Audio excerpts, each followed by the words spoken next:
Welcome back to the Biblical Mystery Channel. Today's new story is the complete story of Joab, the most dangerous man in David's kingdom. Please support the channel with a like and subscribe. The content of this video has been carefully compiled from various sources, so if there are any missing details or inaccuracies, please feel free to leave a comment and share your additional insights. Thank you. And now, let's begin the story. For decades, one man stood closer to King David than almost anyone else. He won battles that expanded Israel's borders. He crushed rebellions that threatened the kingdom's survival. He helped build David's empire into a regional power.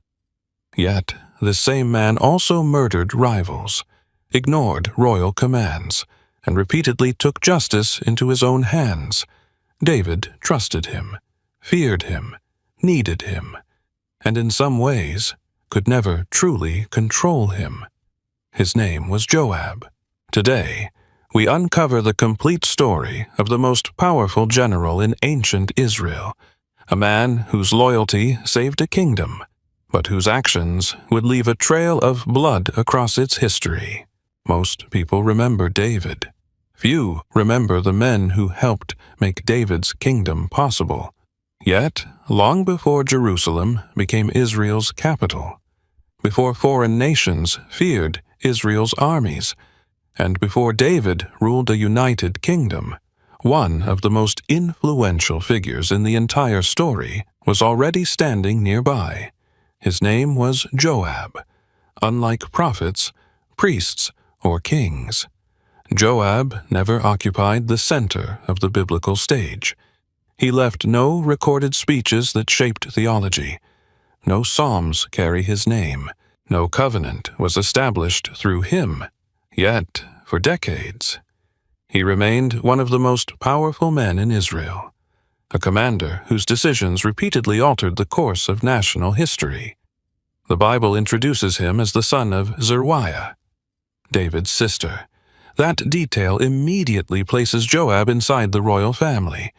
But family connections alone do not explain his rise. Ancient Israel was not a world where influence could be maintained through lineage alone. Survival depended on strength. Leadership depended on competence. Men followed commanders who could protect them in battle and deliver victories when failure meant death. Joab would eventually prove capable of both. To understand how a man like Joab emerged, it is necessary to understand the world that produced him. Israel, during this period, was still a young monarchy.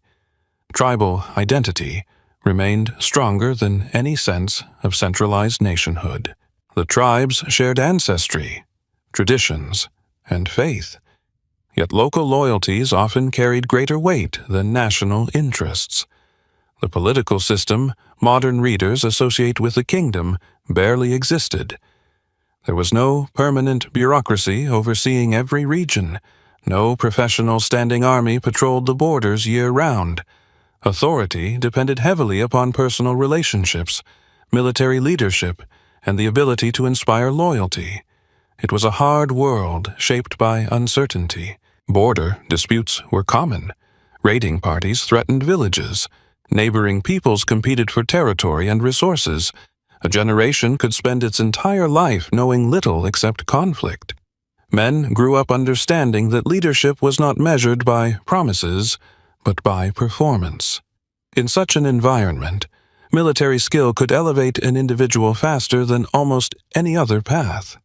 Joab belonged to a family already deeply connected to the turbulent events transforming Israel.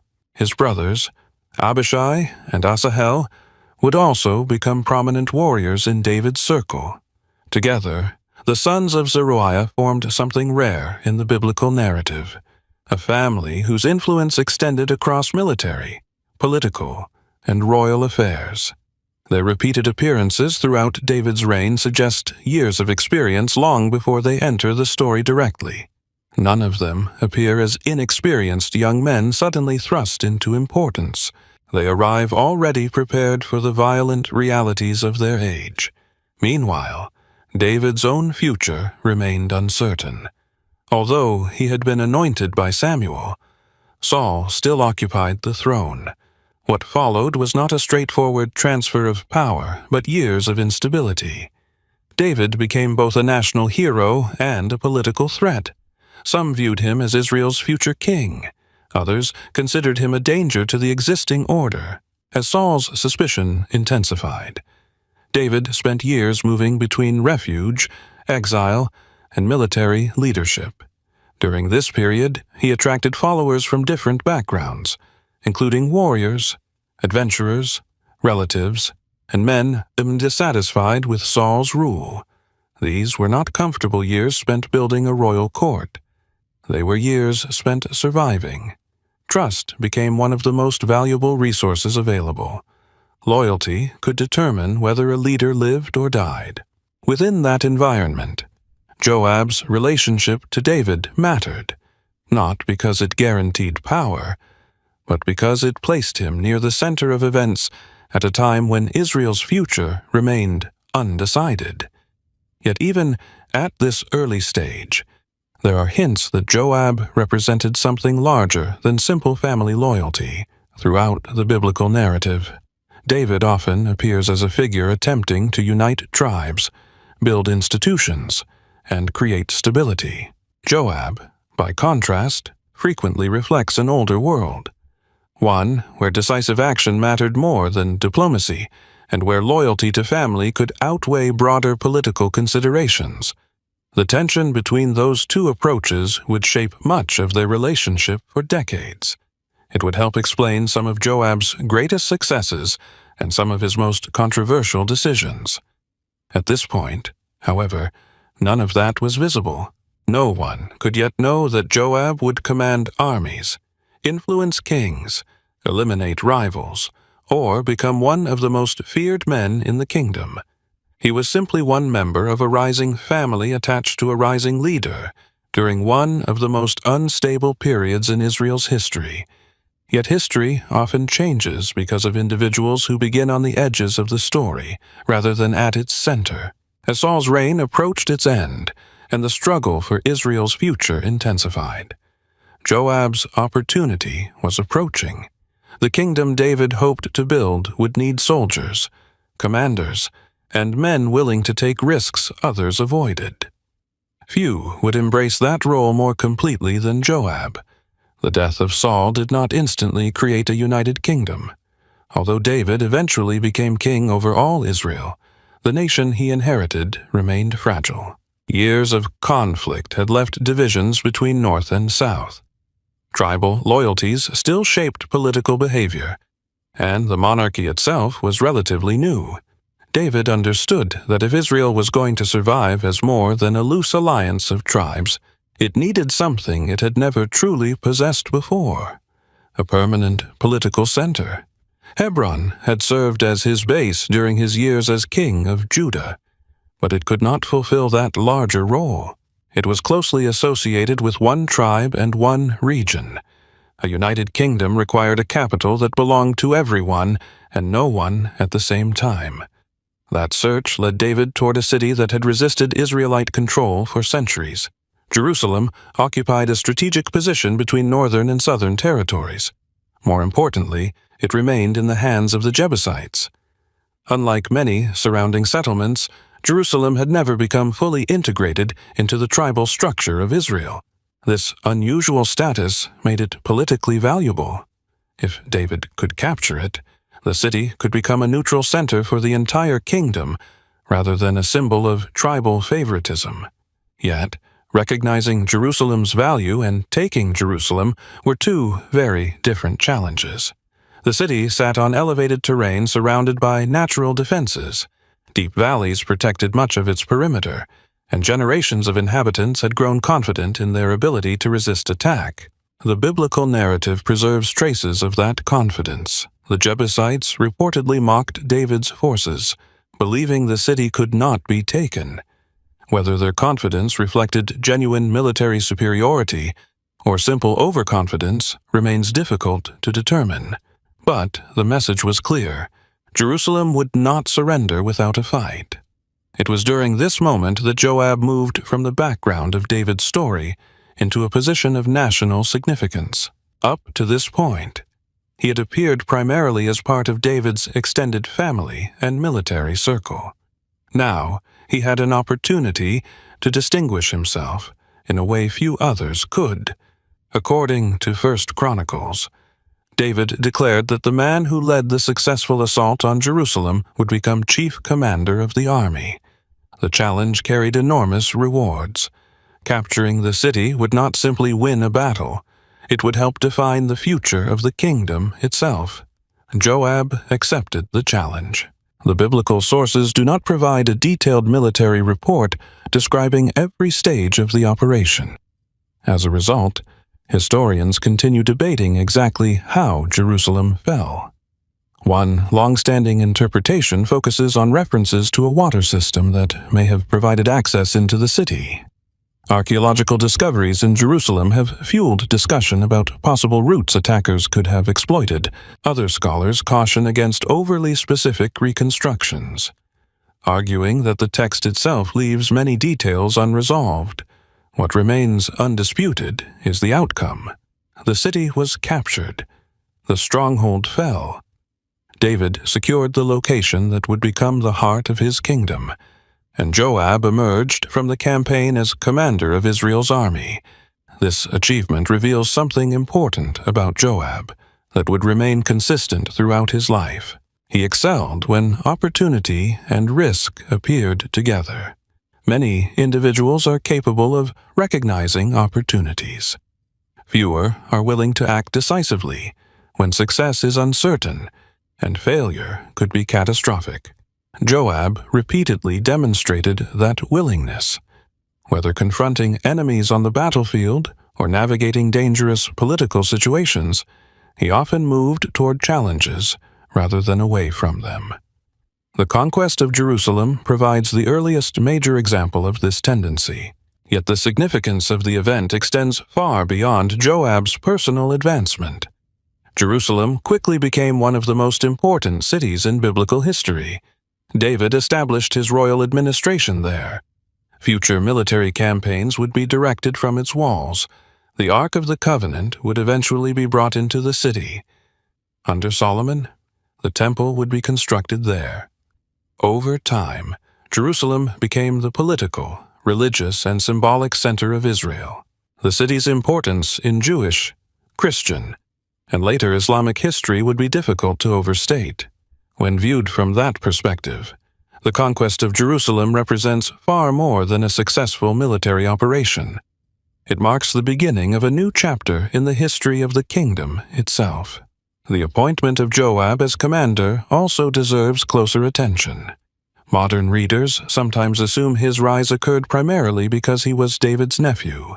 Family connections undoubtedly mattered in the ancient world, but the biblical account presents his promotion as a response to achievement. This distinction would become increasingly important in later years. Joab's authority rested not only upon his relationship with David but also upon a reputation earned through action.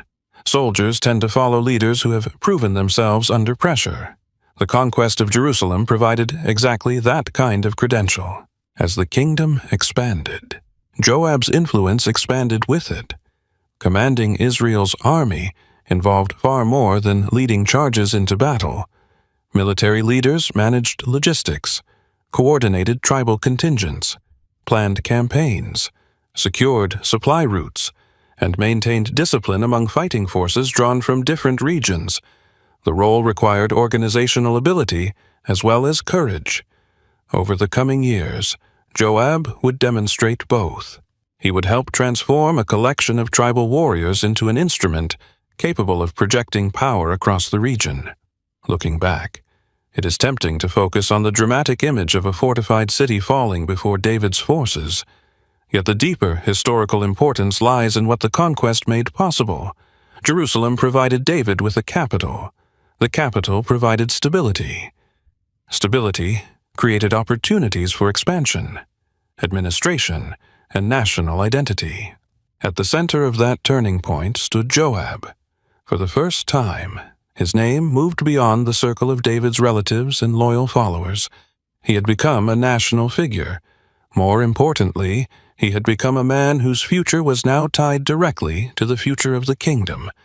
The victories and controversies that would later define his life were still ahead, but the path toward them began here, with a city many believed could not be taken and a commander determined to prove otherwise.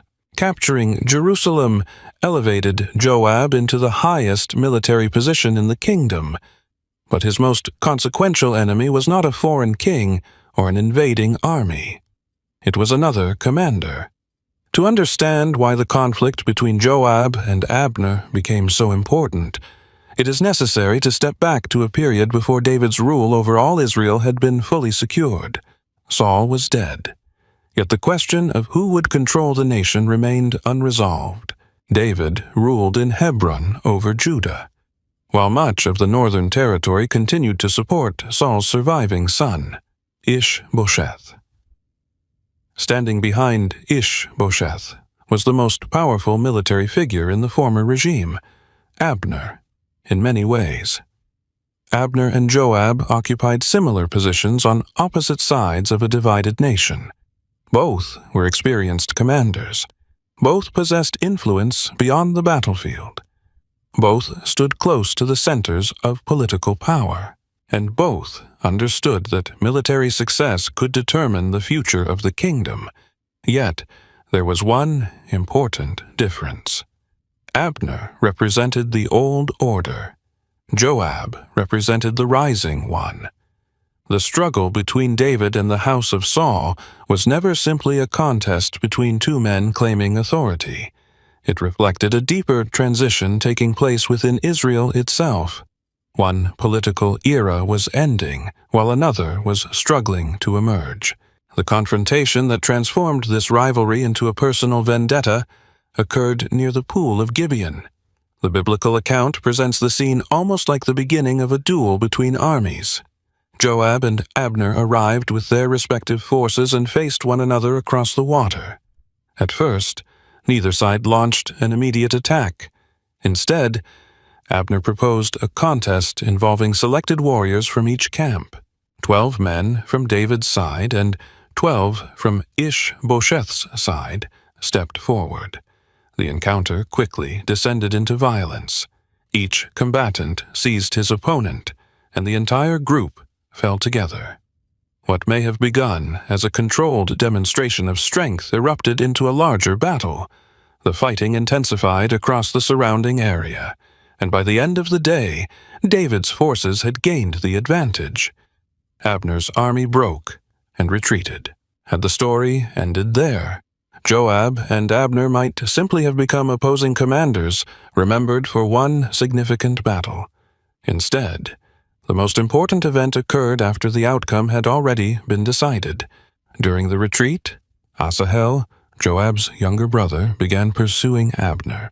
Scripture describes Asahel as exceptionally fast, comparing his speed to that of a wild gazelle. The detail serves an important narrative purpose, because it explains how he was able to close the distance on one of the most experienced military leaders in Israel. Yet, speed and courage do not always compensate for experience. As Asahel continued the chase, Abner repeatedly warned him to turn back. The warnings are among the most revealing moments in the entire episode. Abner did not immediately attack. He appears to have recognized the danger of killing the brother of Joab. Even in the middle of war, some consequences extended beyond the battlefield. Asahel ignored every warning, whether driven by bravery, ambition, youthful confidence, or the desire to capture a famous enemy commander. He refused to abandon the pursuit. Eventually, Abner acted. Using the rear end of his spear, he struck Asahel with enough force to kill him. The pursuit ended instantly. The battle was over, but something far more enduring had begun. Modern readers often approach this event through the lens of military necessity. From that perspective, Abner was defending himself against a persistent pursuer during an active conflict. Many historians would likely view the act as understandable within the context of ancient warfare. Yet, people living in the ancient Near East often interpreted such events differently. Family loyalty carried enormous weight. Honor, obligation, and blood relationships shaped social expectations in ways that can feel unfamiliar to modern audiences. The death of a brother was rarely treated as a purely military matter. It became personal. For Joab, that distinction would prove decisive. From this point forward, Abner was no longer simply the commander of a rival army. He became the man responsible for Asahel's death. The emotional impact of that transformation should not be underestimated. Throughout the biblical narrative, Joab repeatedly demonstrates a long memory when it comes to perceived wrongs. He could be patient, he could wait for opportunities, but he rarely appeared willing to forget. The battlefield at Gibeon planted a seed that would continue growing long after the armies dispersed. Meanwhile, events elsewhere were shifting rapidly. The balance of power between the two kingdoms gradually changed. David's position strengthened while Ishbosheth's authority weakened. Internal tensions began emerging within Saul's remaining political network, creating fractures that threatened the stability of the northern regime. At the center of those developments stood Abner. The very man who had worked hardest to preserve Saul's dynasty now possessed the influence to determine how that dynasty would end. This reality created an extraordinary situation. The future of Israel increasingly depended upon decisions made by the same commander who had become Joab's most hated enemy. Here, the narrative introduces one of the recurring themes that will follow Joab throughout his life. Political necessity and personal loyalty often point in different directions. Kings tend to think about alliances, stability, and long-term outcomes. Warriors, shaped by family honor, often view the world through a different lens. The tension between those perspectives would soon place David and Joab on opposite sides of a critical decision. For David, Abner was becoming a potential partner in the reunification of Israel. For Joab, Abner remained the man who had killed his brother. Those two realities could not coexist forever. Sooner or later, one of them would prevail. When that moment arrived, the consequences would reshape not only Joab's future, but the future of the kingdom itself. The death of Asahel left behind more than grief. It created a fault line that ran beneath the political future of Israel. While David focused on strengthening his position and expanding support beyond Judah, Joab carried the memory of Gibeon with him. Years passed, battles ended, and alliances shifted. Yet the man responsible for Asahel's death remained alive. That man was Abner. Ironically, the same commander who had once stood at the center of resistance against David was gradually becoming the key to David's greatest political objective, the reunification of the kingdom. The turning point emerged from within Saul's collapsing regime. After years of conflict, tensions developed between Abner and Ishbosheth, the son of Saul whom Abner had helped place on the throne. The dispute appears to have involved accusations connected to Rizpah, a concubine of Saul. In the political culture of the ancient Near East, relationships involving members of a former king's household carried implications that extended far beyond private matters. Such accusations could be interpreted as challenges to authority and legitimacy. Whether the accusation itself was justified is less important than Abner's reaction. He viewed it as a profound insult. The commander who had sustained Saul's dynasty suddenly turned against it. The consequences were enormous. Abner controlled influence, military relationships, and political credibility across much of northern Israel. If he chose to support David, years of division could end far more quickly than through continued warfare. For David, this represented a rare opportunity. The kingdom he hoped to build depended upon bringing former enemies into a common political future. Military victories could weaken opposition, but lasting unity required reconciliation. Abner now offered precisely that possibility. Negotiations began, meetings took place, agreements were discussed. The biblical narrative portrays a process moving toward peace rather than conflict. Abner pledged to help transfer support from the northern tribes to David. David, recognizing the importance of the moment, welcomed the initiative. For the first time since Saul's death, the prospect of a united Israel appeared genuinely attainable. Yet, while David saw a statesman capable of helping heal old divisions, Joab saw something entirely different. He saw the man who had killed Asahel. This distinction lies at the heart of everything that followed. Political leaders often evaluate individuals according to present usefulness. Warriors, shaped by personal loyalty and family honor, frequently evaluate them according to past actions. David and Joab were looking at the same person and reaching completely different conclusions. Neither perspective was irrational. The problem was that both could not prevail simultaneously. When Joab returned and learned what had happened, he reacted immediately. The biblical text records him confronting David and questioning the wisdom of trusting Abner. Officially, Joab framed his concerns in political terms. He suggested that Abner might be gathering intelligence rather than pursuing genuine peace. Such suspicions were not entirely unreasonable. Ancient politics was filled with deception, shifting alliances, and strategic maneuvering. Nevertheless, the context makes it difficult to separate Joab's security concerns from his personal history. The death of Asahel remained an unresolved reality. Whether Joab consciously recognized the extent of his own motivations or not, the past was influencing the present. What happened next would become one of the defining moments of his life. Without David's knowledge or approval, Joab sent messengers after Abner and persuaded him to return. Abner likely believed he was responding to legitimate business connected to the ongoing negotiations. Instead, he walked into a carefully arranged trap near the gate of Hebron. Joab took him aside under the pretense of a private conversation. There, away from public scrutiny, he struck and killed him. The act was swift.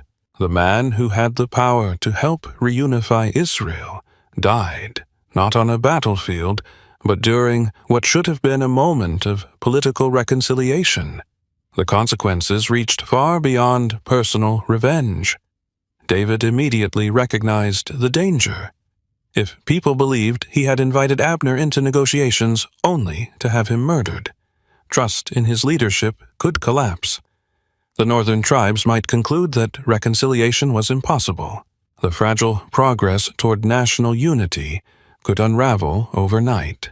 David, therefore, responded with unusual public intensity.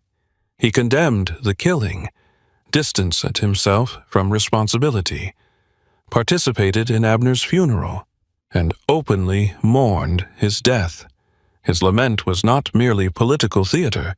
The biblical text presents genuine sorrow alongside political necessity. David understood exactly what had been lost. A bridge between rival factions had been destroyed.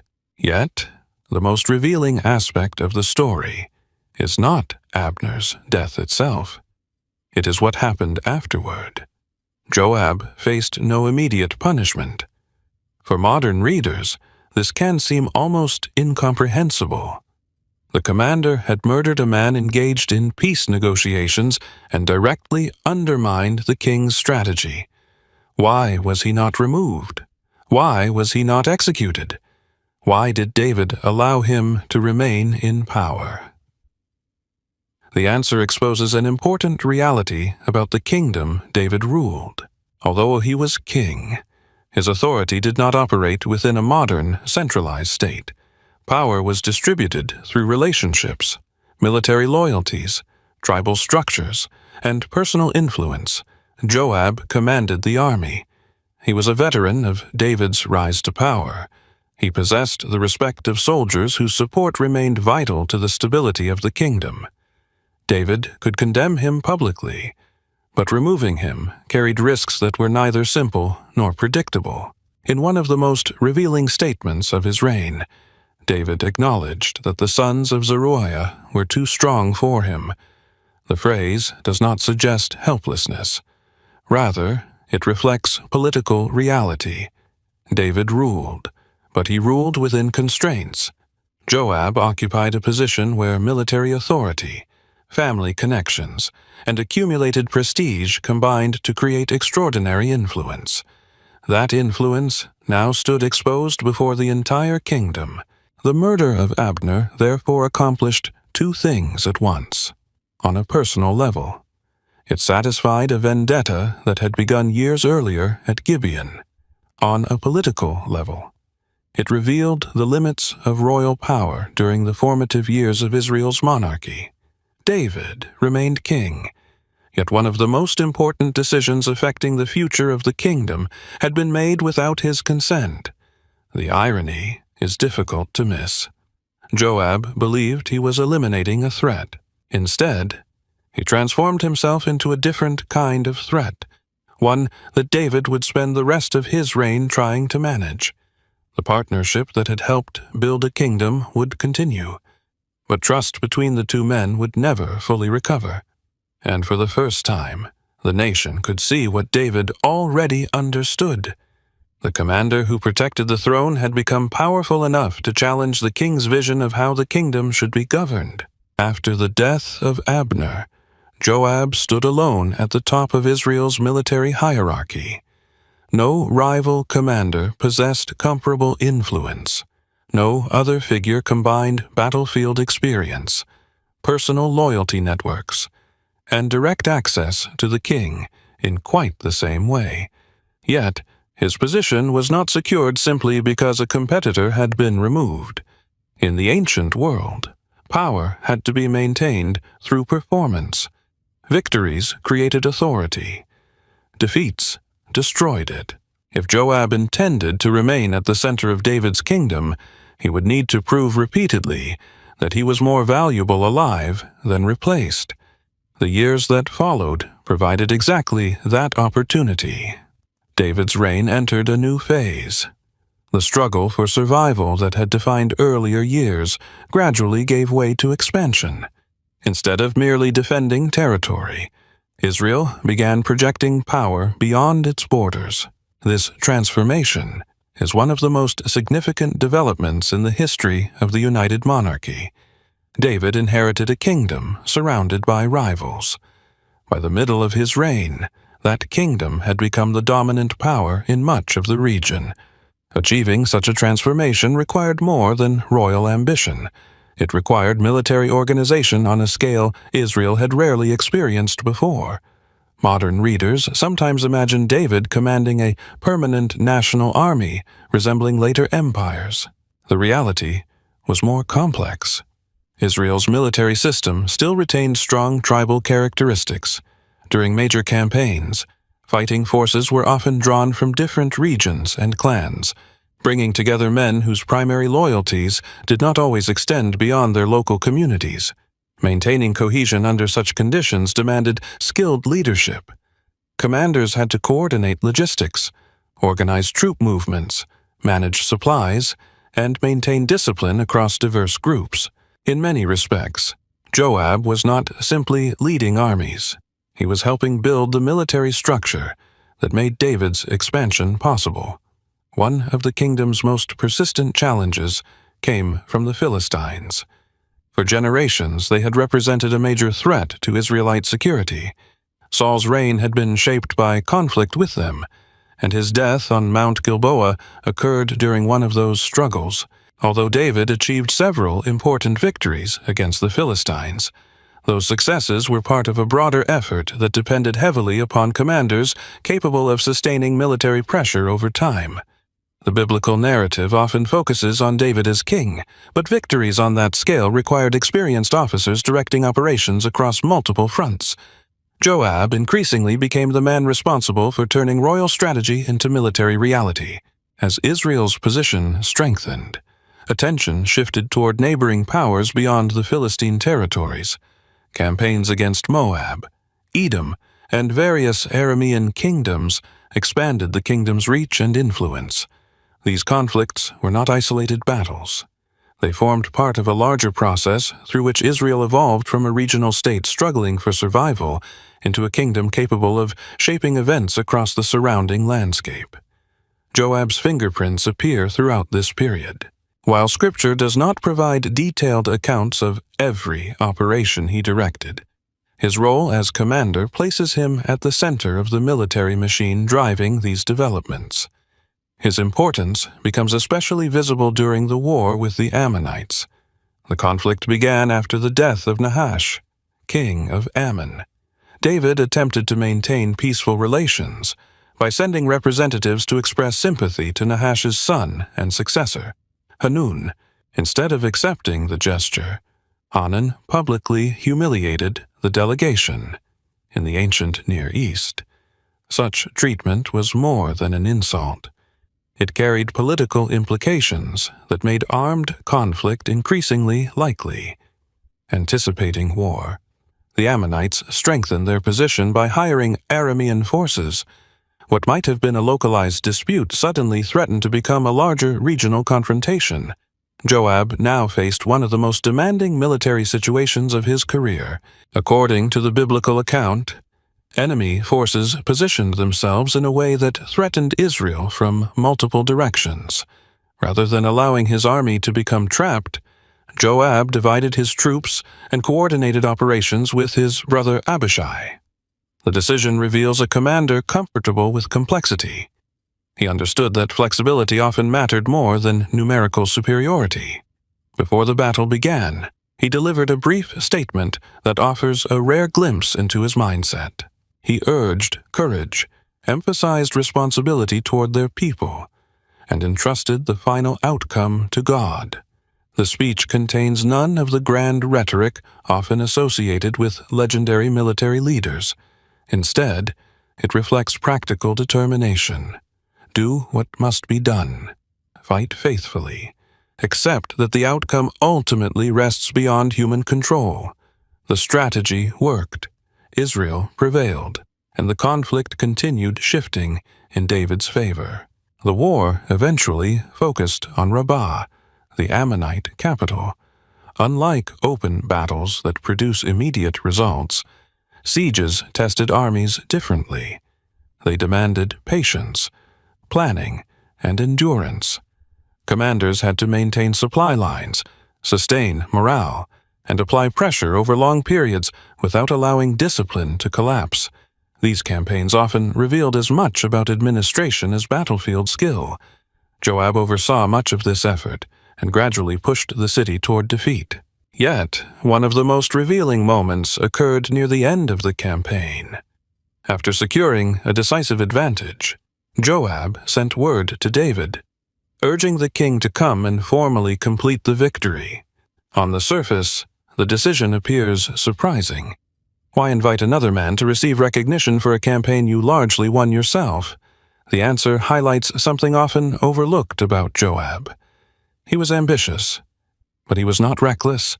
He understood that military success strengthened the kingdom most effectively when it strengthened the throne as well.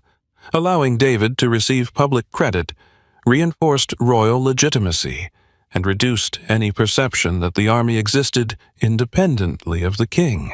Throughout history, many powerful generals eventually viewed themselves as greater than the rulers they served. At this stage of his life, Joab showed no sign of seeking the crown for himself. His influence came through proximity to power, rather than direct possession of it.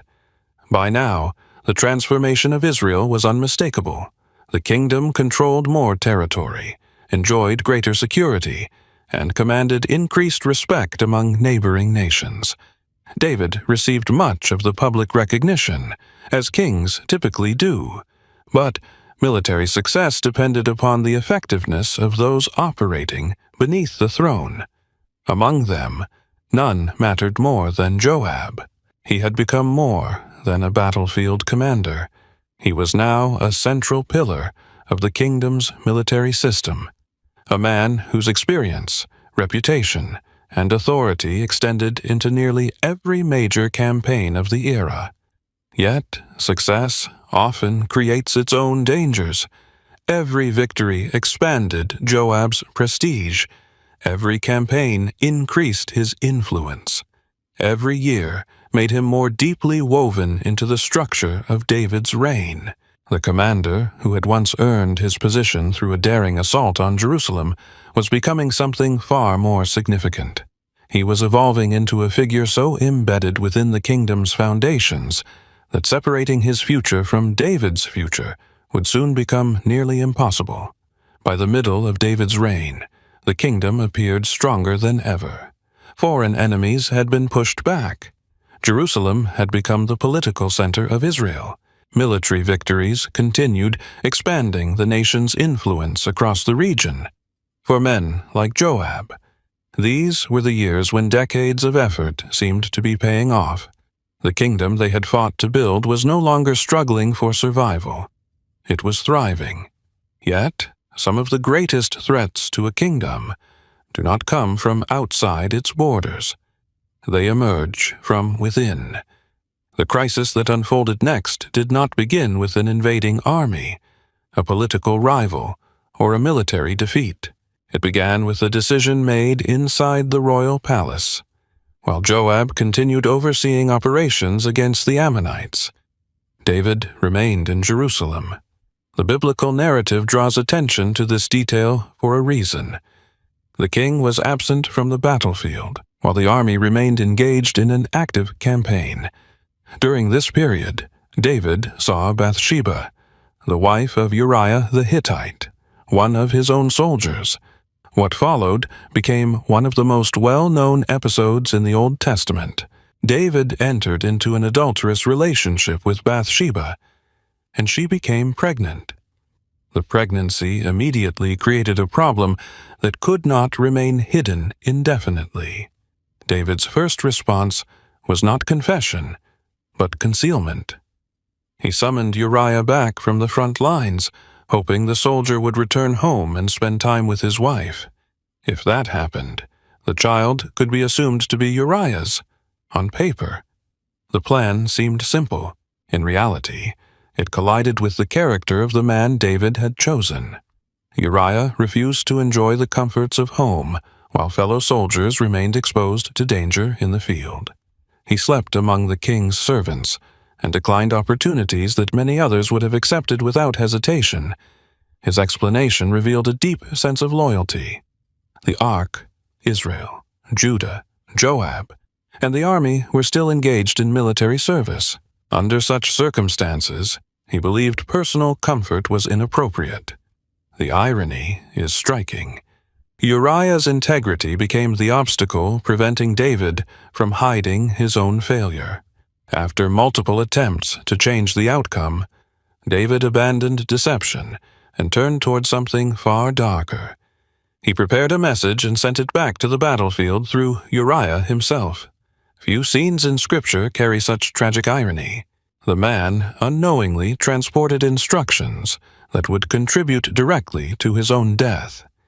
The message was addressed to Joab. David ordered that Uriah be placed in a position where the fighting was most dangerous and then abandoned at the critical moment. The objective was clear. Uriah was not supposed to survive. At this point, the story shifts toward Joab. Throughout much of his career, Joab had operated within a world of military necessity. Battles required difficult decisions. Campaigns involved casualties. Commanders often faced choices with life and death consequences. This situation was different. The order David sent was not designed to achieve a military objective. It was designed to solve a personal problem. The distinction matters because it placed Joab in an entirely different kind of dilemma. The biblical text offers no record of protest, no argument, no refusal, no attempt to persuade David to reconsider. Instead, Joab carried out the instruction, yet he appears to have done so in a manner that concealed its true purpose, rather than exposing Uriah alone. He positioned troops near a dangerous section of the city during combat operations. The result was predictable. Several soldiers died, including Uriah. From a tactical perspective, the losses raised obvious questions. Ancient commanders understood the risks associated with attacking heavily defended positions too aggressively. When reports reached David, Joab anticipated criticism and instructed the messenger carefully. If the king questioned the casualties, the messenger was to mention that Uriah was among the dead. Once David heard that detail, concern over the operation disappeared. The objective had been achieved. The exchange occupies only a small portion of the biblical narrative, yet its implications are enormous. For the first time, Joab became directly involved in one of David's most serious moral failures. The commander, who had spent years protecting the kingdom, was now helping the king conceal wrongdoing. This raises one of the most difficult questions in Joab's entire story. Why did he comply? The text does not provide a direct answer, and responsible interpretation requires caution. Some readers emphasize loyalty. David was the king, and military commanders were expected to execute royal orders. Others point out that Joab had challenged David in other situations, suggesting he was not incapable of independent judgment.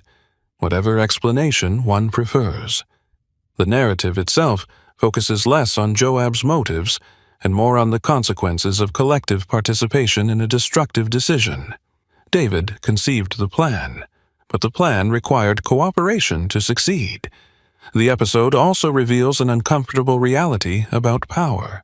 When leaders commit wrongdoing, the damage often extends beyond the original act. Additional people become involved. More decisions must be made. More compromises follow. What begins as one sin can create a chain of actions that draws others into its orbit. Uriah's death illustrates this pattern with devastating clarity. A loyal soldier lost his life. Other soldiers died alongside him. The integrity of the kingdom's leadership was compromised, and Joab became connected to a secret that would linger in the background of his relationship with David for years to come.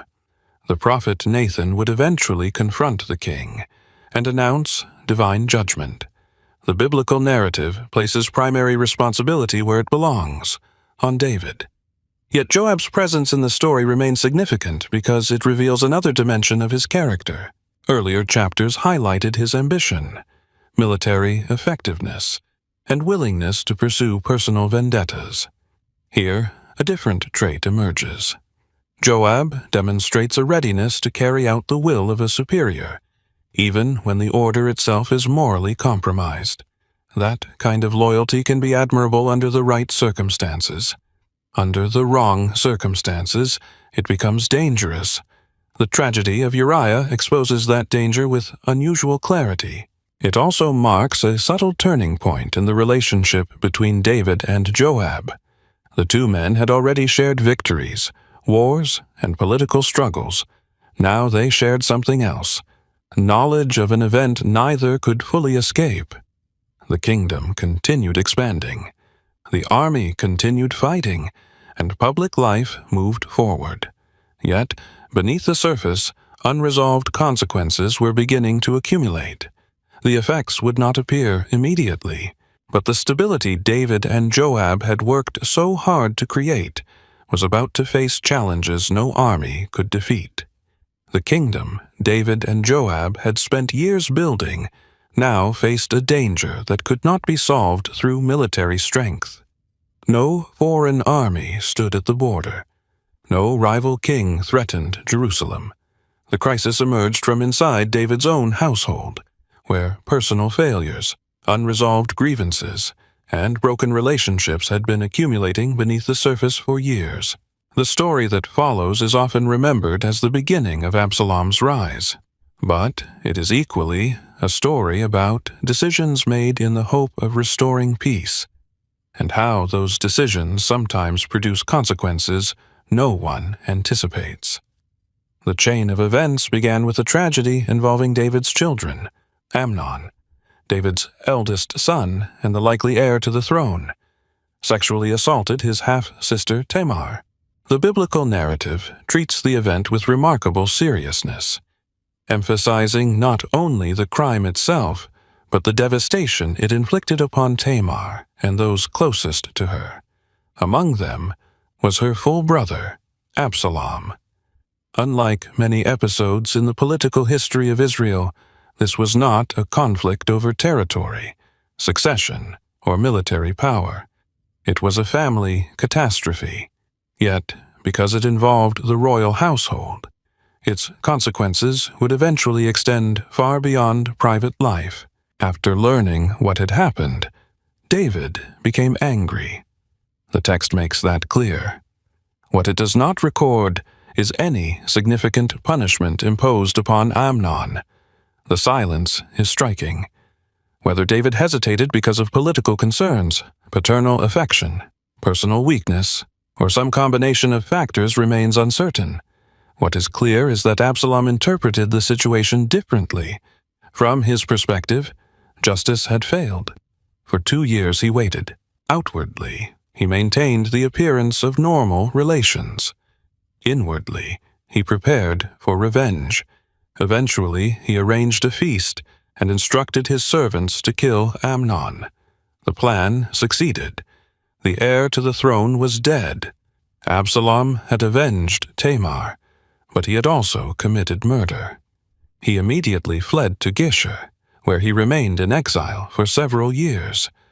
The royal family was now fractured in ways that could not easily be repaired. David mourned. Absalom remained absent. Time passed without resolution. It was during this period that Joab entered the story in a role unlike any he had previously occupied. Until now, he had been defined primarily by warfare, political conflict, and military leadership. Here, he became involved in a deeply personal matter concerning the king's family. The shift is important because it reveals that Joab's influence extended beyond battlefields. He was close enough to David to recognize realities others either missed or ignored. According to the biblical narrative, Joab perceived something that remained largely unspoken, despite everything that had happened. David longed for his son. The king mourned the loss of Amnon, yet he also continued thinking about Absalom. Years of separation had not erased the bond between father and son. Joab appears to have understood that the stalemate could not continue indefinitely. Neither complete reconciliation nor permanent exile had been achieved. The situation remained suspended between those two outcomes. Rather than approaching David directly with advice, Joab employed a strategy that reveals considerable political intelligence. He arranged for a wise woman from Tekoa to present a carefully constructed story before the king. Her account involved a family tragedy, a dead son, and the danger of losing another. As David listened, he responded with compassion and concern. Gradually, the deeper purpose of the story became clear. The situation she described mirrored key elements of David's own family crisis. The woman was leading the king toward a conclusion he might resist if presented directly. Eventually, David recognized Joab's involvement behind the entire plan. Yet instead of rejecting the effort, he accepted its central argument. Permission was granted for Absalom to return. At first glance, the decision appears to resolve the problem. A son was allowed to come home. A father no longer remained separated from his child. Reconciliation seemed within reach. Yet the reality proved far more complicated. David permitted Absalom to return to Jerusalem, but he refused to see him personally. For 2 additional years, Absalom lived in the city while remaining excluded from the king's presence. The arrangement satisfied neither side. Exile had ended, but restoration had not occurred. Absalom existed in a state of political and emotional limbo, close enough to see the center of power, yet still denied full acceptance. The unresolved tension continued growing. Frustrated by the situation, Absalom attempted to contact Joab repeatedly. Joab ignored the requests. Whether he was occupied, cautious, or deliberately avoiding involvement, The text does not say. What happened next, however, reveals a great deal about Absalom's character. Unable to gain attention through ordinary means, he ordered his servants to set fire to Joab's field. The act was destructive, calculated, and impossible to ignore. It forced a meeting. When Joab finally confronted him, Absalom made his position clear. Either he should be fully restored before the king or returned to exile. The current arrangement served no purpose. Joab once again became the intermediary. Through his efforts, another meeting was arranged. This time, David received Absalom and formally welcomed him back. The separation that had lasted years was finally over. Yet, beneath the appearance of reconciliation, fundamental problems remained unresolved. Tamar's suffering had not been addressed. Amnon was dead. David's authority within his household had been weakened. Absalom had demonstrated both patience and determination in pursuing his objectives. None of these realities disappeared simply because father and son occupied the same city once again. This is what makes Joab's role in the story so fascinating. His intentions appear understandable. He sought to heal a division that had lingered for years. He recognized David's desire for reconciliation and worked to make it possible. Viewed from that perspective, his intervention was constructive rather than destructive. Yet, history often judges decisions not only by intentions, but by outcomes. By helping restore Absalom to public life, Joab also reopened a path toward influence, visibility, and political relevance for a man whose ambitions were becoming increasingly significant. No evidence suggests Joab anticipated what would follow. The biblical narrative offers no indication that he expected rebellion. Nevertheless, the decision altered the future of the kingdom.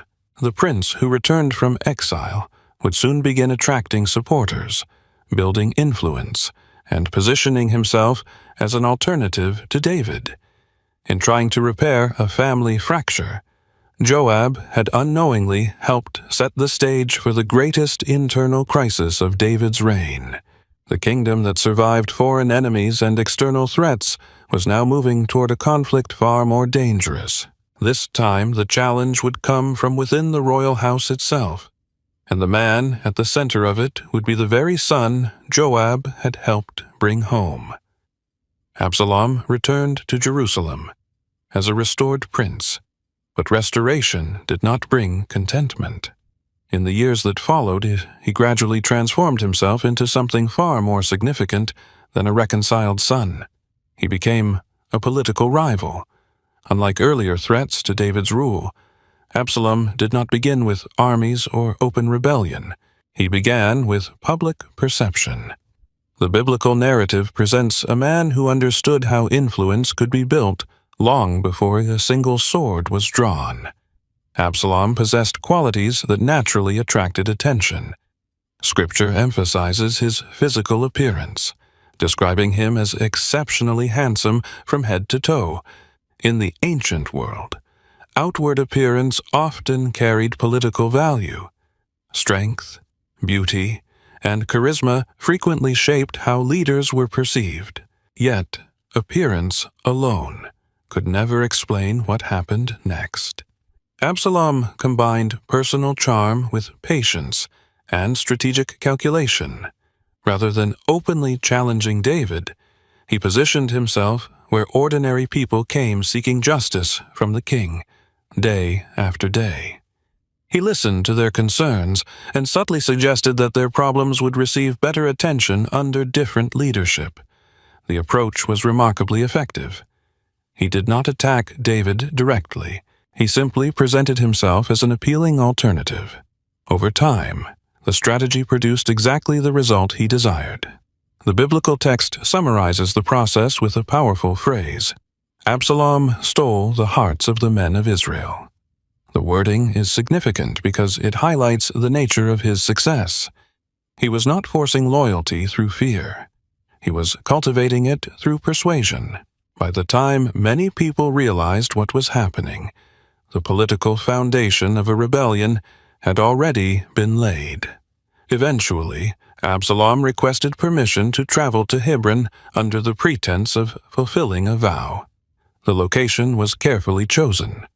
Hebron carried deep historical significance. It was the city where David had first reigned as king over Judah before becoming ruler over all Israel. Launching a movement from that location added symbolic weight to Absalom's ambitions. Once there, he initiated the next phase of his plan. Messengers spread throughout the tribes. Supporters gathered around him. And what had begun as a political campaign evolved into open rebellion. The speed of events caught many by surprise. Reports reached Jerusalem that support for Absalom was growing rapidly. David immediately recognized the danger. Unlike some rulers who cling stubbornly to a capital at all costs, he understood the risks of remaining in Jerusalem.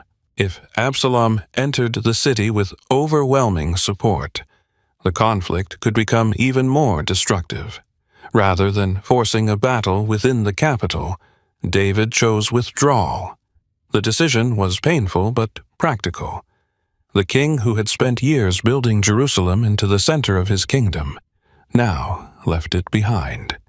The departure from the city stands among the most emotional scenes in David's life.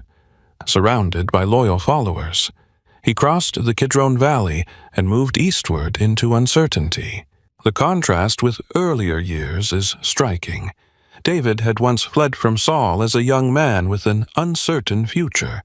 Now he fled from his own son as an aging king. Yet, despite the similarities, one crucial difference remained. This time, he was not alone.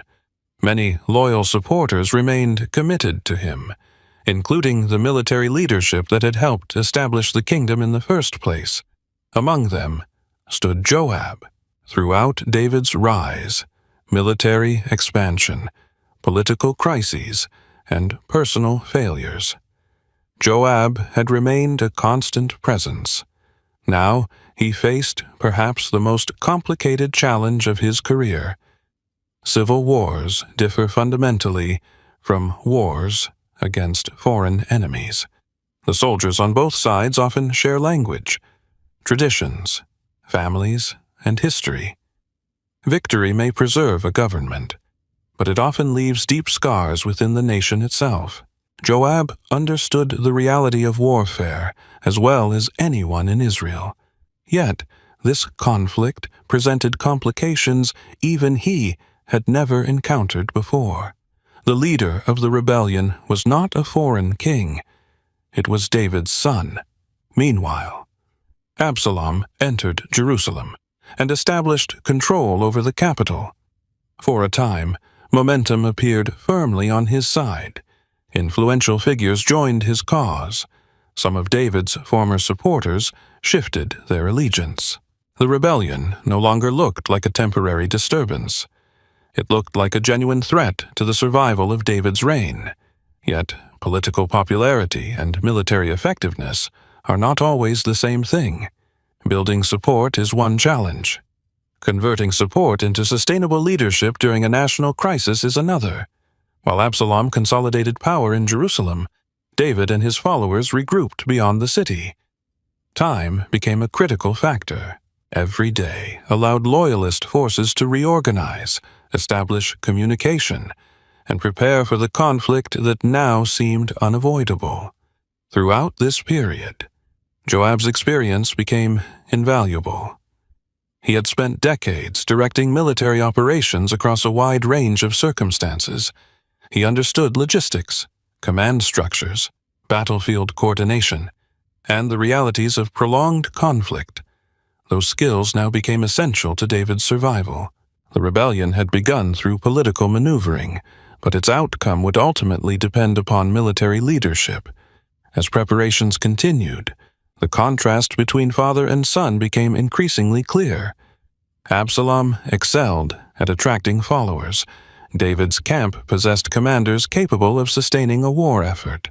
Both forms of leadership matter, but history often tests them differently.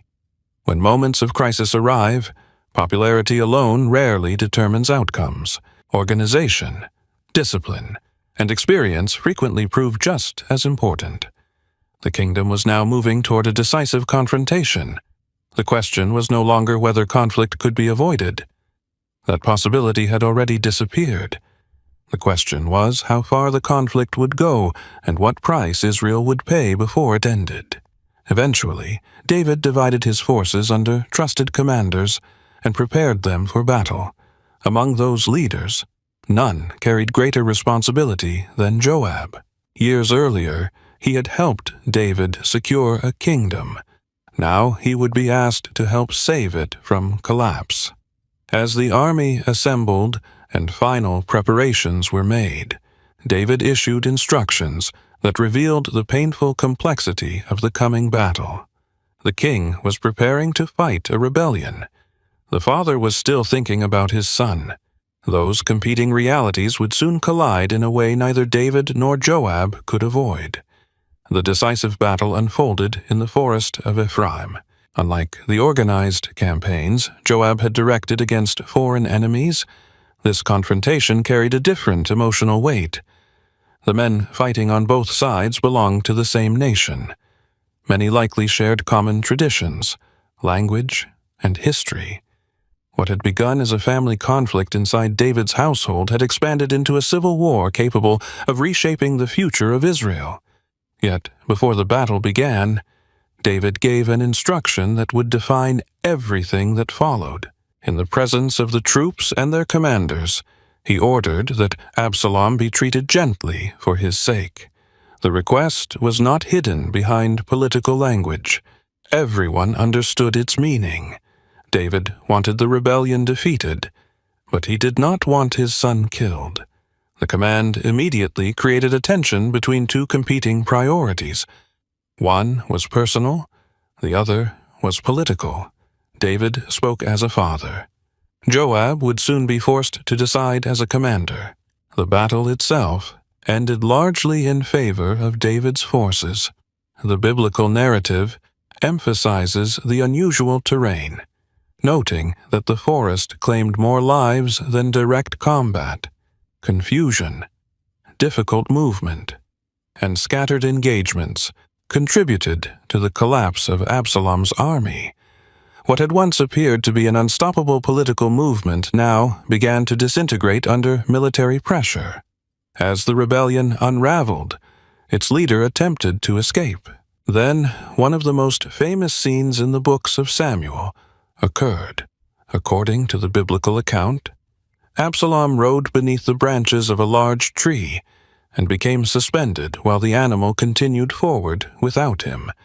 The text offers the image with very little explanation, allowing the moment to speak for itself. The man who had spent years elevating himself toward the throne suddenly found himself powerless, unable to flee and unable to fight. He hung, exposed in the aftermath of a battle he had already lost. News of the discovery quickly reached Joab through one of the soldiers. The conversation that followed reveals the enormous significance of David's earlier command. The soldier explained that although he had found Absalom alive, he had not harmed him. His reasoning was straightforward. Everyone had heard the king's instructions. No reward would justify violating an order delivered so publicly. The exchange provides a rare glimpse into how ordinary soldiers understood the situation. To them, David's command established a clear boundary. Absalom might be a rebel, but he was also the king's son. Joab viewed the matter differently. His response was immediate and dismissive. The text gives no indication that he spent time weighing alternatives or debating possibilities. Instead, he moved directly toward action. Taking 3 javelins, he approached Absalom and struck him while he was still alive in the tree. Additional soldiers then surrounded the prince and completed the killing. In military terms, the rebellion ended at that moment. The claimant to the throne was dead. The army supporting him collapsed. David's kingdom survived. Yet, the event raises one of the most important questions in Joab's entire story. Why did he ignore the king's direct command? The biblical text never records Joab explaining himself, which has led generations of readers to wrestle with the issue. One possibility emerges from the broader pattern of his life. Again and again, Joab demonstrated a tendency to evaluate situations according to practical outcomes rather than personal desires. From that perspective, Absalom represented an ongoing threat. He had already gathered a large following, seized Jerusalem, and nearly overthrown the monarchy. As long as he remained alive, the possibility of renewed instability remained alive as well. Capturing him might create future complications. Exiling him could leave open the possibility of another challenge. Killing him ensured finality. Whether one agrees with that reasoning or not, it aligns closely with the pattern visible throughout Joab's career. He often favored decisive solutions over uncertain alternatives. Another factor may have influenced his judgment. Unlike David, Joab had experienced the rebellion primarily through its political and military consequences. He watched the kingdom fracture. He witnessed soldiers die. He carried responsibility for preserving a government that had taken decades to build. David saw Absalom through the lens of fatherhood. Joab saw him through the lens of state survival. Neither perspective was entirely unreasonable. The tragedy emerged because those perspectives could not be reconciled. What protected the kingdom politically devastated David personally. The king's reaction confirmed the depth of that tragedy. When news arrived, David did not celebrate victory. He did not praise the army. He did not speak first about the preservation of his throne. Instead, he withdrew into grief. His lament for Absalom remains one of the most emotionally powerful passages in the Old Testament. Again and again, he cried out for his son, expressing a wish that he himself had died instead. The scene is remarkable because it transforms what should have been a military triumph into a moment of national mourning. For the soldiers returning from battle, the atmosphere became deeply unsettling. Men who had risked their lives expected acknowledgement. Instead, they found a king consumed by sorrow. The situation threatened to create a new problem.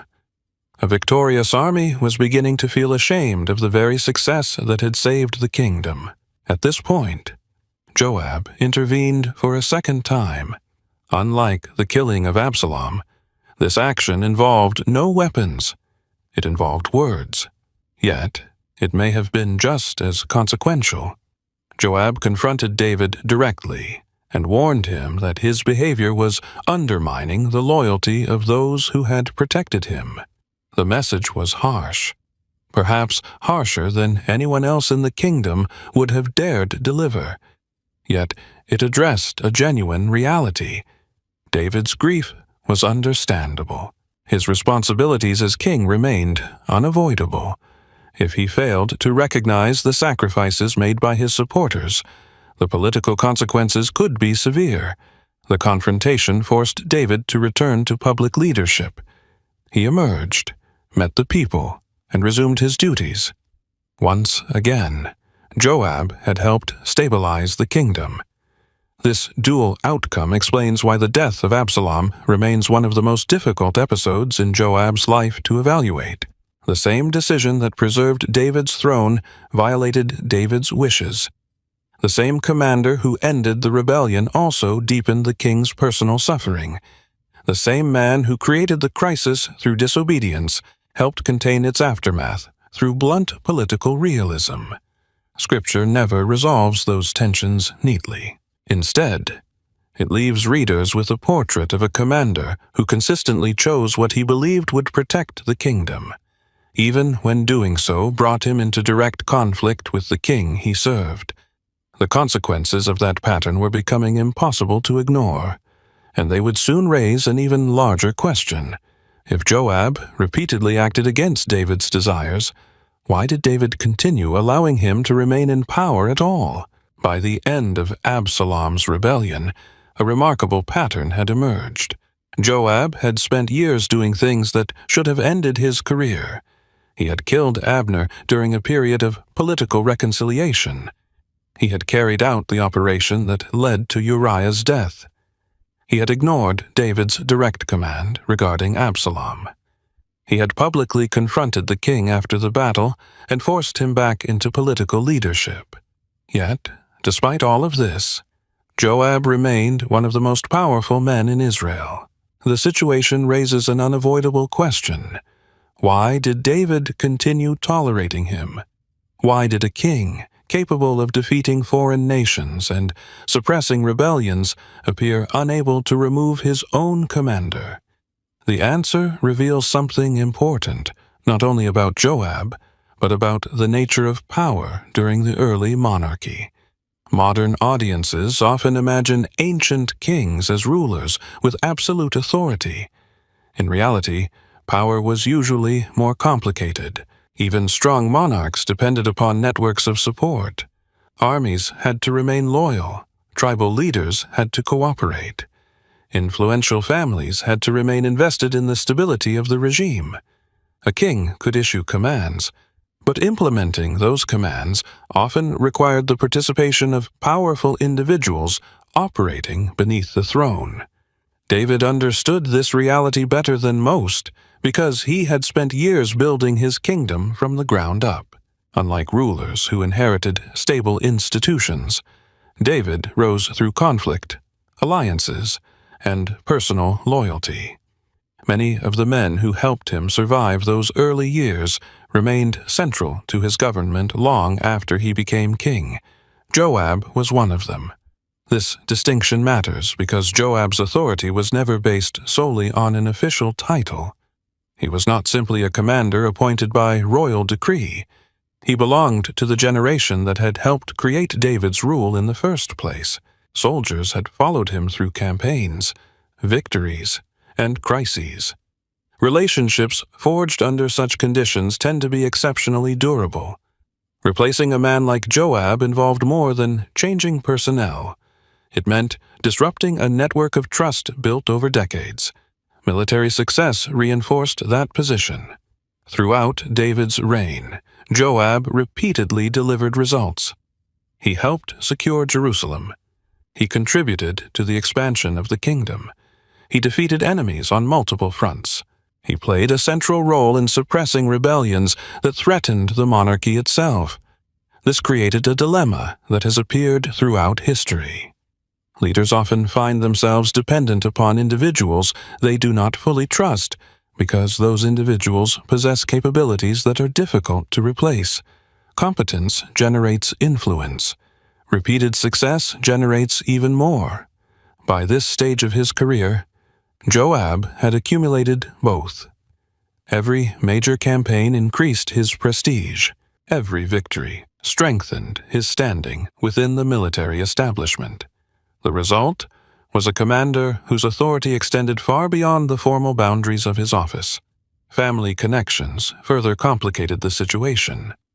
Joab was not merely a military subordinate. He was David's nephew. The sons of Zeruiah occupied a unique place within the broader structure of the royal family.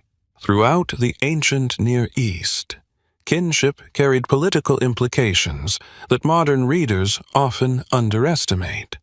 Family members could become allies, rivals, protectors, or power brokers. Removing a relative from a position of authority was rarely a simple administrative decision. It could trigger wider consequences affecting loyalty, influence, and stability.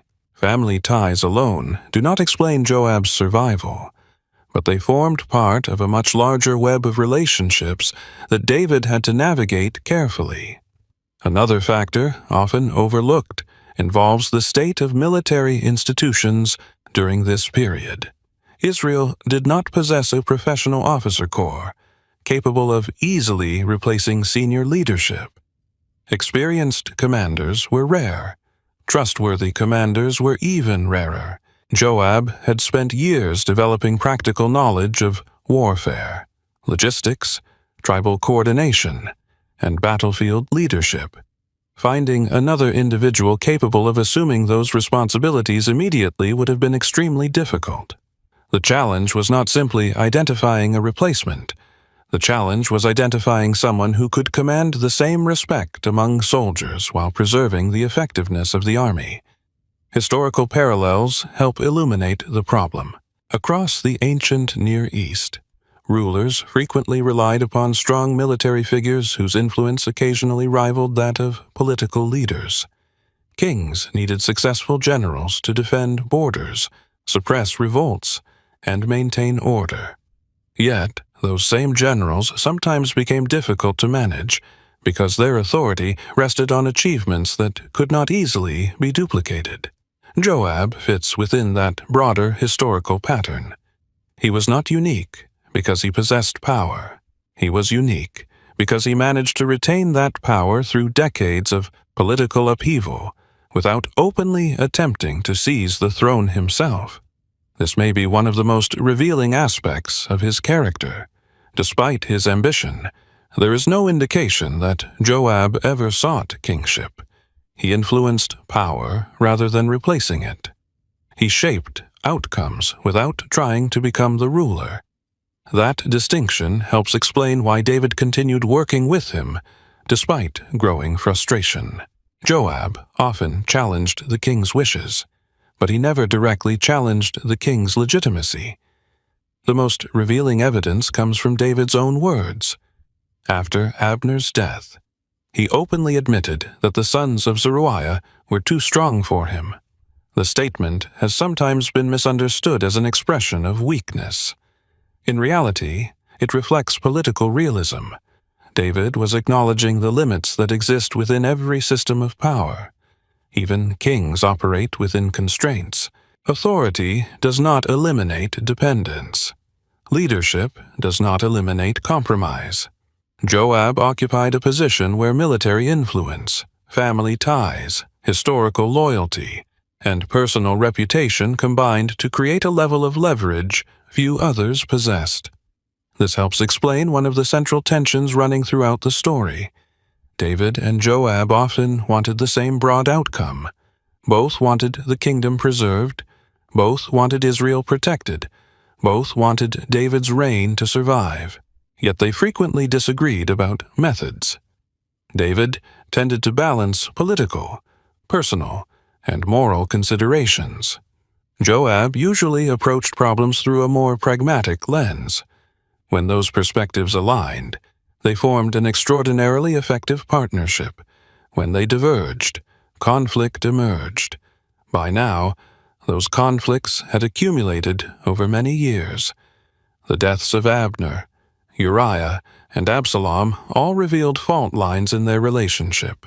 Yet the partnership endured, because neither man could fully separate his future from the other. David needed the stability Joab helped provide.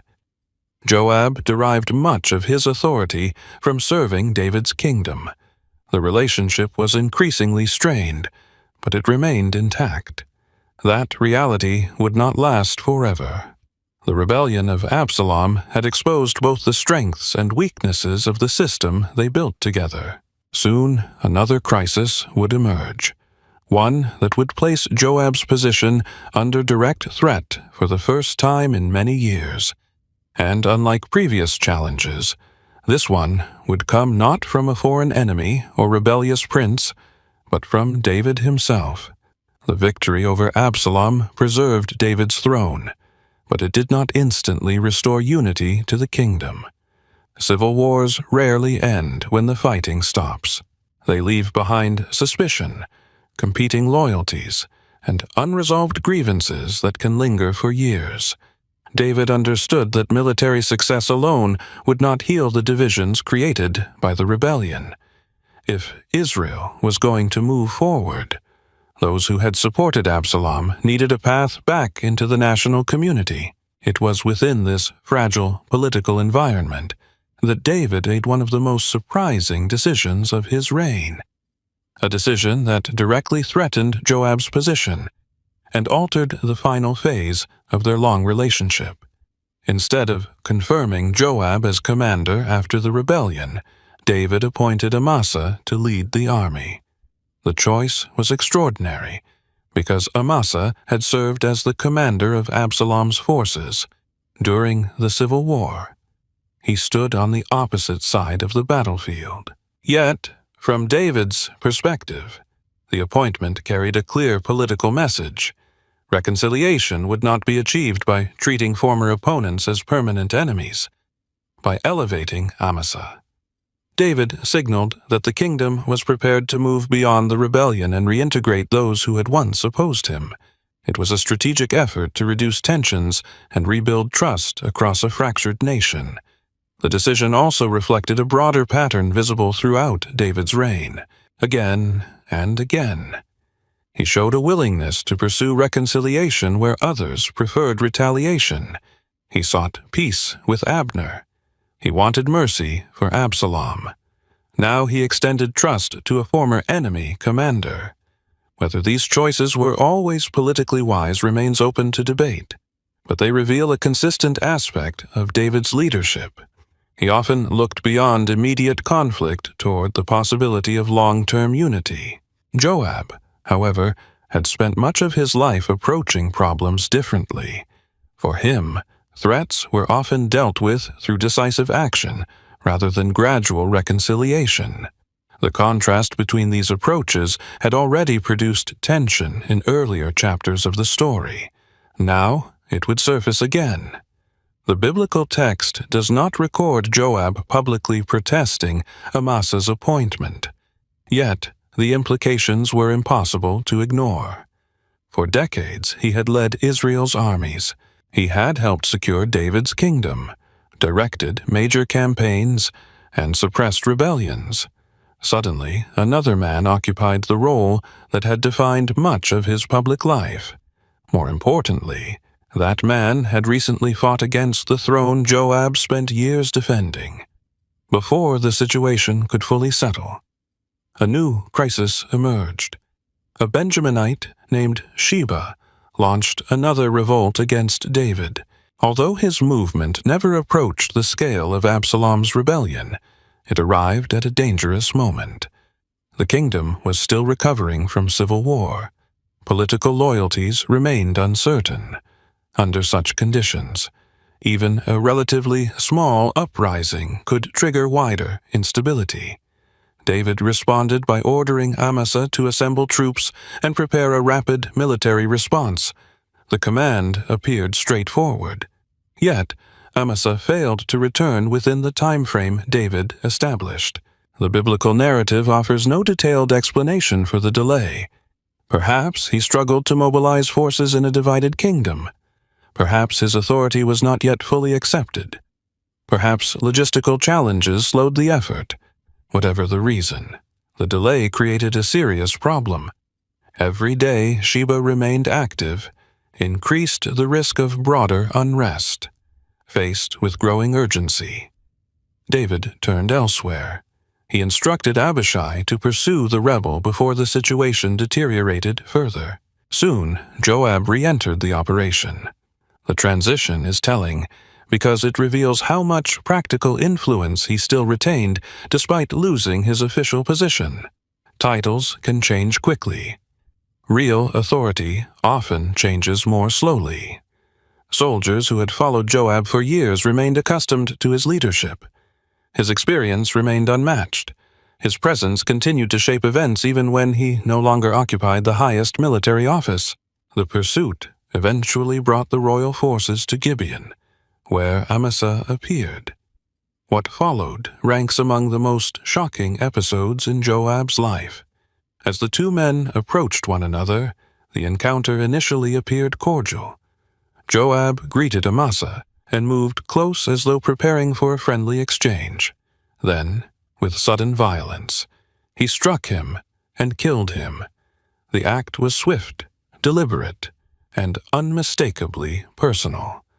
There was no trial, no formal accusation, no battlefield necessity. Amasa died before any meaningful response was possible. The scene inevitably recalls the death of Abner years earlier. In both cases, a prominent military figure stood between Joab and the position he once held. In both cases, the confrontation ended with an unexpected killing. The parallels are difficult to dismiss, yet there is also an important difference. Abner had been connected to the death of Asahel. Amasa had no such personal history with Joab. This distinction suggests that motives extending beyond revenge may have been at work. Questions of authority, influence, trust, and control now appear far more central to the story. Once Amasa was dead, something revealing happened. The army continued following Joab. This detail is easy to overlook, but it may be one of the most important in the entire chapter. Leadership depends not only on official appointment, but also on recognition from those being led. The soldiers accepted Joab's direction and resumed the mission. Whatever David's intentions had been when appointing Amasa, the practical reality of military command shifted back toward Joab almost immediately. The pursuit of Sheba continued northward until the rebel took refuge in the city of Abel-Beth-Maachah.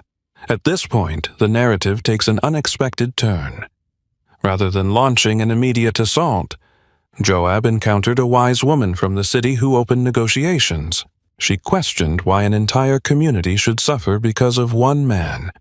Joab responded with a level of restraint not always associated with his reputation. He clarified that the city itself was not his target. He wanted Sheba. The woman returned, persuaded the inhabitants, and soon Sheba's head was delivered over the wall. The revolt ended without a prolonged siege or large-scale destruction. The episode reveals an important aspect of Joab's character that is often overshadowed by his more violent actions.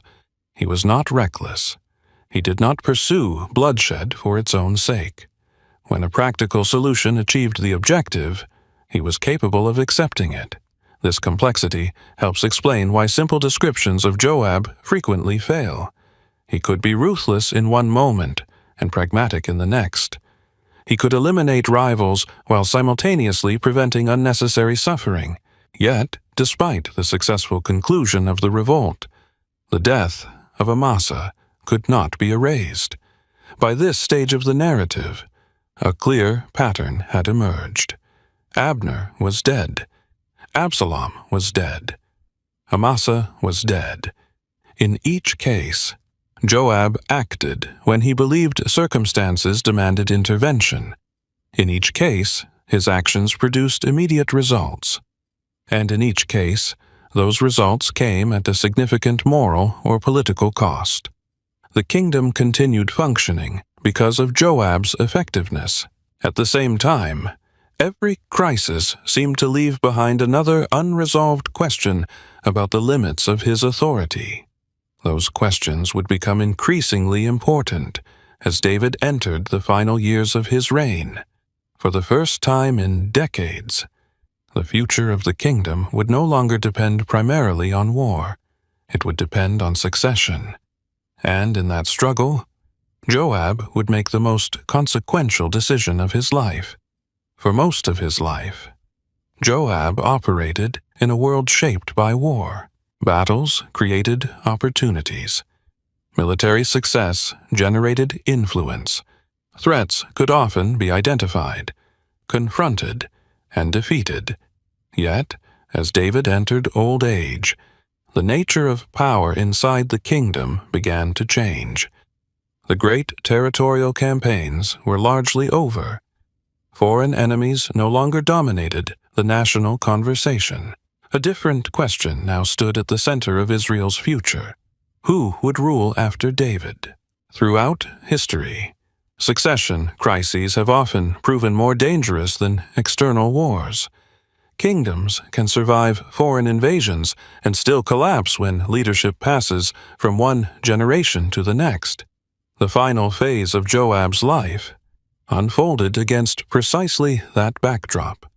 Before the succession struggle emerged fully, however, the biblical narrative records an episode that offers an unexpected glimpse into Joab's judgment. David ordered a census of Israel and Judah. At first glance, the command appears administrative rather than controversial. Rulers throughout the ancient Near East regularly counted populations for taxation, military planning, and resource management. Yet the biblical account presents this census differently. The issue was not the act of counting people itself, but the deeper attitude associated with it. The narrative connects the census to misplaced confidence in human strength rather than dependence upon God. What makes the episode remarkable is Joab's response. For one of the few times in Scripture, he openly challenged a royal decision before carrying it out. He questioned the wisdom of the order and expressed clear reluctance. The moment deserves attention, because it disrupts simplistic assumptions about his character. Joab is often remembered primarily for violence, ambition, and political maneuvering. Here, he appears as the voice of caution. The commander, who had ignored David regarding Absalom, now attempted to persuade David not to proceed with a different decision. His objection ultimately failed. The king insisted. The census moved forward. Yet the episode remains significant, because it reveals that Joab's thinking was not driven solely by personal advancement. He could recognize danger even when others did not. He could oppose a course of action he believed harmful, and, on occasion, he displayed better judgment than the ruler he served. The census story also highlights how much both men had changed. David was no longer the young warrior who fled from Saul. Joab was no longer the ambitious commander who captured Jerusalem. Decades of victories, failures, betrayals, and political crises stood behind them. Their relationship had survived disagreements that would have destroyed many partnerships. Yet, time was now imposing limits that neither military skill nor political influence could overcome. David was aging.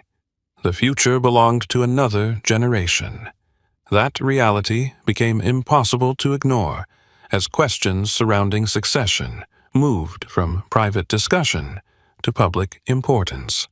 Among David's surviving sons, one figure began attracting increasing attention.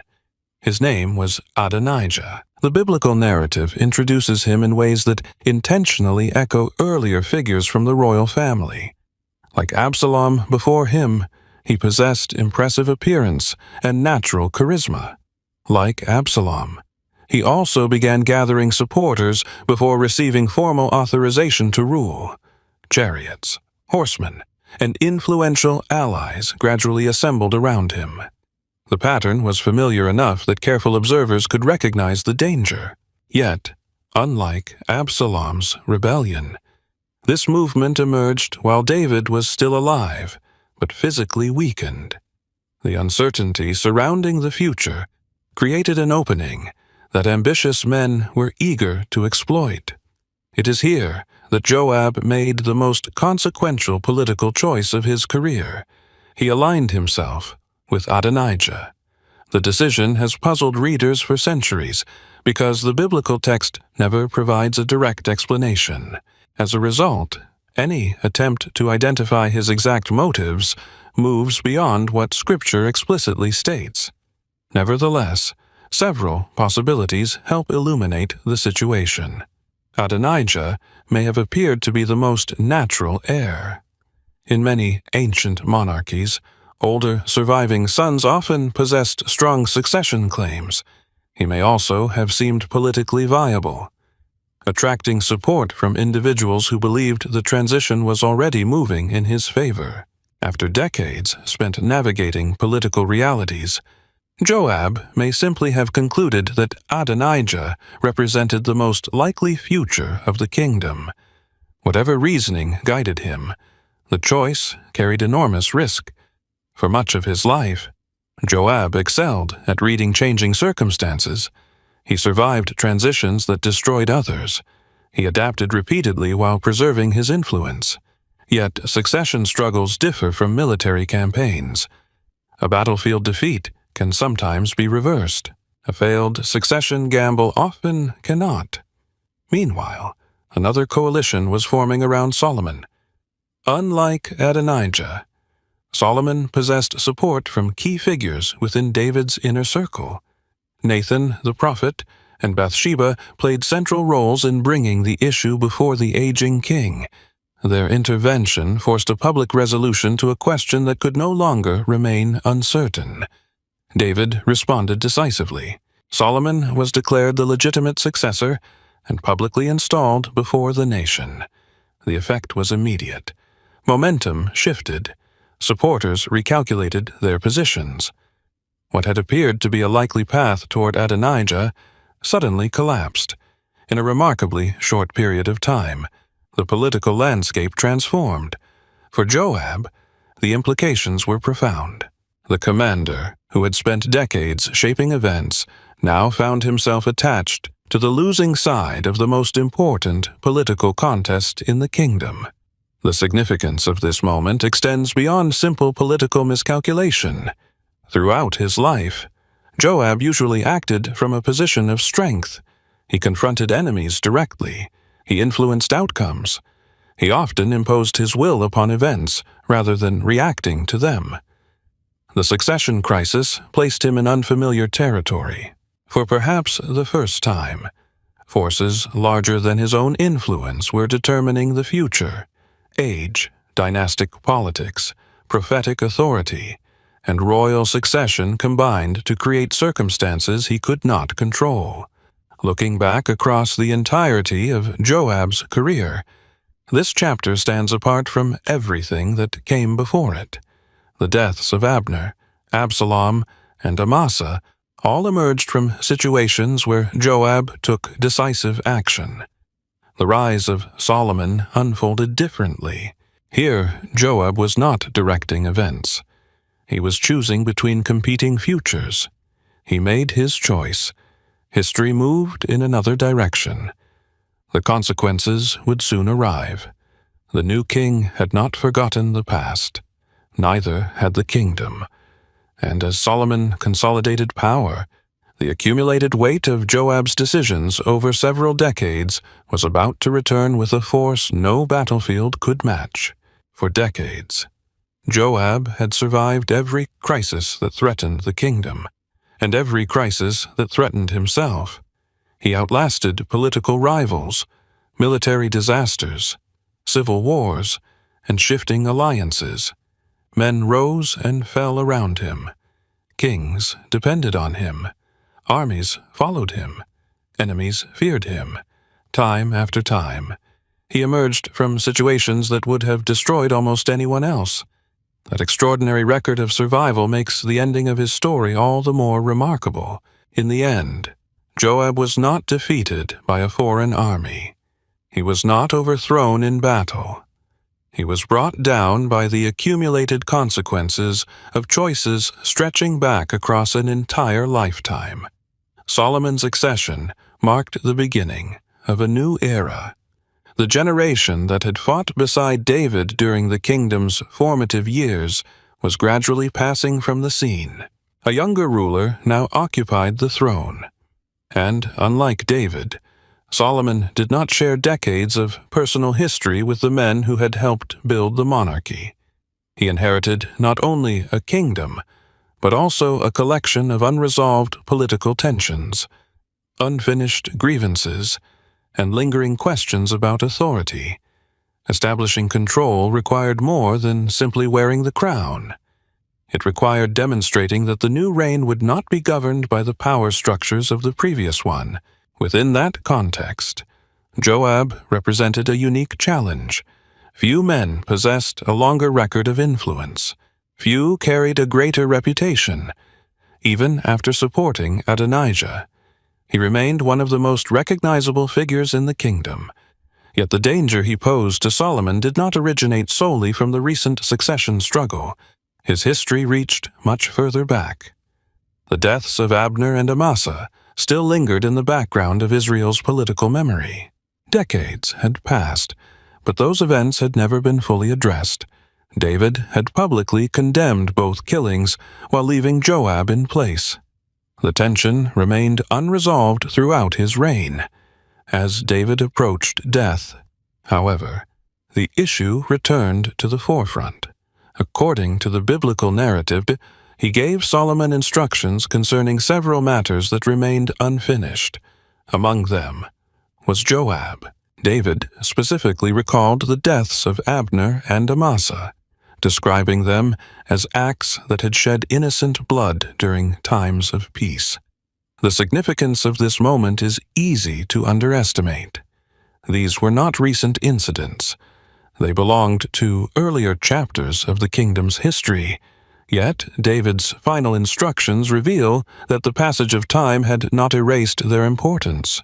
Whether one interprets his words primarily as a call for justice, a political calculation, or a mixture of both, the message is unmistakable. Actions postponed from judgment are not necessarily forgotten. The transition to Solomon's reign accelerated rapidly after Adonijah made one final political misstep. Through a request involving Abishag, the young woman associated with David's final years, he sought a privilege that Solomon interpreted as carrying dynastic implications.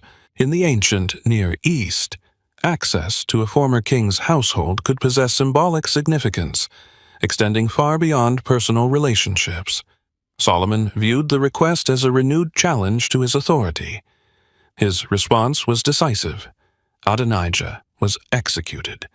With the principal rival removed, attention naturally shifted toward others connected to the failed movement. Joab immediately recognized the danger. For most of his life, he had been the man who understood political realities before others did. He knew when battles were lost. He knew when power was changing hands. He knew when circumstances could no longer be controlled through experience or reputation. This was one of those moments. Facing the prospect of judgment, he fled to the tent of the Lord and took hold of the horns of the altar. The action reflected an ancient understanding of sacred space. Throughout the biblical world, altars could function as places associated with appeals for mercy and divine protection.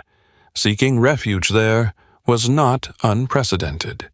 Yet, Joab's situation differed from many others. The tradition surrounding sanctuary did not automatically shield individuals accused of deliberate bloodshed. The symbolism of the scene is striking. After a lifetime spent exercising power, Joab now stood in a position of vulnerability. The commander who had decided the fate of so many others was pleading for his own. Solomon ordered Benaiah, one of his most trusted military leaders, to carry out the sentence. At first, Benaiah hesitated. Executing a man at the altar carried obvious religious and political implications. He returned to Solomon and reported the situation. The king responded by reaffirming the order and explicitly connecting the judgment to Joab's past actions. The deaths of Abner and Amasa once again stood at the center of the discussion, what David had left unresolved. Solomon now intended to resolve. Benaiah returned and carried out the execution. Joab died beside the altar where he had sought refuge. The scene closes one of the longest and most complex careers in the Old Testament. Yet, the significance of Joab's death extends beyond the event itself. It forces readers to confront the larger question that has followed his story from beginning to end. How should he be remembered? The biblical narrative offers no simple answer. On one hand, few individuals contributed more to the establishment of David's kingdom. Joab helped secure Jerusalem. He directed major military campaigns.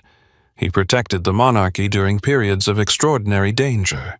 Without commanders like Joab, it is difficult to imagine David's reign achieving the same level of stability and expansion. His military effectiveness was real. His courage was real. His importance to the kingdom was real. On the other hand, Scripture repeatedly records actions that cannot be ignored. He killed Abner. He killed Absalom despite David's command. He killed Amasa. Again and again, he placed his own judgment above established authority, when he believed circumstances justified doing so. Sometimes those decisions produced immediate political benefits. Sometimes they solved problems others seemed unable to solve. Yet the narrative never allows those outcomes to erase the moral complexity of the actions themselves. This tension is what makes Joab one of the most fascinating figures in biblical history. He does not fit comfortably into the categories of hero or villain. He was loyal, yet often disobedient. He protected the kingdom, yet sometimes undermined the king. He possessed remarkable political instincts, yet his final gamble placed him on the losing side of history. Few characters in Scripture illustrate so clearly how strengths and weaknesses can emerge from the same source. The decisiveness that made Joab an exceptional commander also contributed to some of his most controversial choices. The confidence that helped him win wars sometimes led him beyond proper limits. His story therefore becomes larger than the biography of a single military leader. It becomes a study of power itself. Power can build kingdoms. Power can preserve order. Power can accomplish extraordinary things. Yet when power becomes detached from accountability, the consequences eventually return. Joab spent most of his life shaping the destiny of others. In the end, he faced the same reality that confronts every ruler, commander, and leader in Scripture. No position is permanent. No achievement places a person beyond judgment. The kingdom David built continued under Solomon. New leaders emerged. New challenges followed. But the legacy of Joab endured because it raised questions that remain relevant long after the battles ended. What is the cost of loyalty? When does pragmatism become compromise? Can success justify actions that violate principle? The biblical narrative leaves those questions open for readers to consider. That may be the most enduring part of Joab's story. More than 3,000 years later, people still debate the man because Scripture presents him as he truly was, not as a legend, but as a complicated human being whose decisions helped shape the history of a kingdom.